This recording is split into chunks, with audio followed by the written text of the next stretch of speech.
So related to that, then, is the fact that Bernie is back and the polling is looking good to the extent that the polling really matters now. And actually, I wanted to ask you about that because you would definitely know probably better than me how important. I mean, I understand the momentum dimension, but we're still relatively far out from people voting.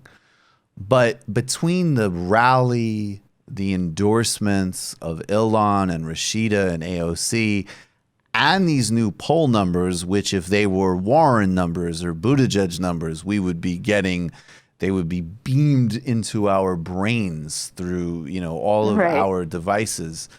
What do you make? I mean, is this like a real momentum? And again, how is the media telling on itself with regards to the Sanders campaign? Well, I think it is a real momentum, and I don't want to overplay it because it's early. But if you look at the post-debate polling, and look, you should take all polling with a grain of salt, especially really Bernie's polling, because his whole theory of the case is getting people out to vote who don't normally vote, right? And those are not people that pollsters believe when they say I'm going to vote. So They don't usually get counted in these things. So that's always something to keep in mind. But poll after poll post-debate has shown him moving up. And it makes sense because he does look great. I mean, he does have more fire. He had that amazing rally, had the biggest rally of the whole campaign, which is another thing that the media really didn't talk about. And he's just, great interview today with CNBC. It just seems like he really is on his game. You talk about the media piece with this. It's hilarious. CNN's New Hampshire poll that you're referencing here that had Bernie number one. And Ryan Grimm pointed out they wrote 5 stories about the poll, and not one of them had in the headline that Bernie was in first place. They actually wrote one, and this was incredible. One of the stories they wrote, again, without having ever in any of their 5 stories written that Bernie was number one, they wrote one that said, Buttigieg is in fourth, but it's a strong fourth.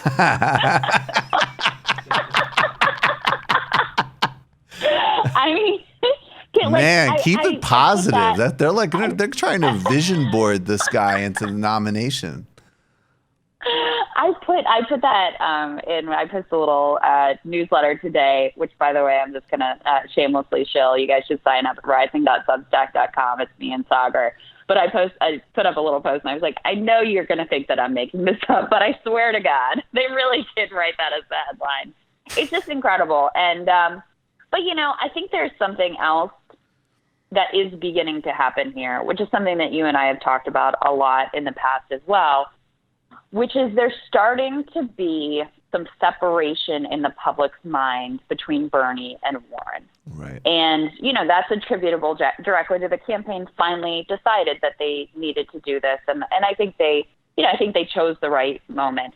To me, the most important number maybe in the New Hampshire poll was that it's not really close between Warren and Bernie anymore in terms of who voters believe is the most liberal. Right. And I think that's important. I think it's important because it shows people are making a distinction.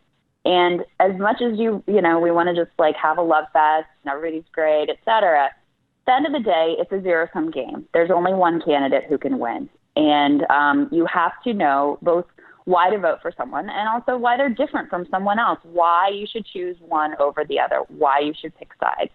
That to me is a sign that there is starting to be a separation there, and I think that is really important. There were also some new numbers that came out, and this is not particularly new. This is pretty commonly the case. Morning Consult had a poll that had Bernie with the highest favorability numbers, which I just think is so counter to the MSM narrative that he's quote unquote divisive. I mean, if you just watch MSNBC and CNN, you would think everybody hates Bernie. But on the contrary, actually, almost everybody on the Democratic side loves Bernie. They like the guy. So, I don't expect him ever to get his due, but I do think he has some momentum. His campaign put out there that they have more Iowa caucus commits than they did in January of 2016. So that's a big deal, obviously, although, in fairness, they were, I think, not that greatly organized last time around. They're much better organized now, which is a positive thing. So I think there's some things to be hopeful about here. How do you see, like, just getting specific with regards to what the campaign is saying and what it's interesting because this is definitely a way that they're using those really big endorsements. How are they making that distinction? And I just want to say I agree with you completely, and I feel like, you know, some people still complain to me like, oh, you should be focusing all of your attention on Joe Biden. And it's like, guys, if I hosted Meet the Press or something, I would talk about how bad Joe Biden is. I think there might be more people in this audience who are, you know, going to write in like, you know, Wyclef Jean than vote for Joe Biden. So, you know, it's not relevant to talk about Joe Biden in the spaces we're in. Everybody hates him. And the question is whether or not he'll collapse or not, right? Which I am actually curious your thoughts on. But how are they making that distinction, and how can that keep being amplified, you think, by the campaign? Well, I mean, one thing that they've done, and you kind of referenced this, but I do think the AOC endorsement in particular, but, you know, Rashida Tlaib and Ilhan Omar as well are really important. And they just did something really cool today that I mean, I don't want to be too cheesy about this, but it actually was it was very moving to me to see, which is they released a digital ad for Iowa, white-ass rural Iowa, right, with AOC, talking about how the first time she found out about Bernie Sanders, she was a waitress. And just like she said in her endorsement speech, that she didn't have health care, she didn't have a living wage, and she didn't believe that she deserved those things. And right. Bernie Sanders was the person who made her believe that she was worthy. That's just, first of all, I think that message is so powerful, that we are worthy message, that we are all worthy, whether you're, you know, whether you've ascended the meritocracy, congratulations, or not, whether you're college educated or high school educated, wherever you're from, rural, urban, etc., we are worthy. And to hear that from AOC in an ad for Iowa, I thought was really important. And it isn't sort of, you know, it's an implicit contrast with Warren, because it makes that case that he's the one who's been there believing in the working class person, you know, all the way through. So I think that matters. I mean, look, I don't think he's ever going to go like hard at Warren, and he probably shouldn't, because ultimately we want Warren voters to not feel that she's like under attack, that they can go to, you know, that they can switch sides and it doesn't become like this sort of entrenched thing. But in the interview with CNBC today, Senator Sanders got asked about Warren's corporate work, you know, defending companies that had like, you know, people making asbestos claims against them, et cetera. And he said, look, I've never worked for a corporation. People can decide for themselves, in so many words. So great. There's just a little bit more of a direct willingness.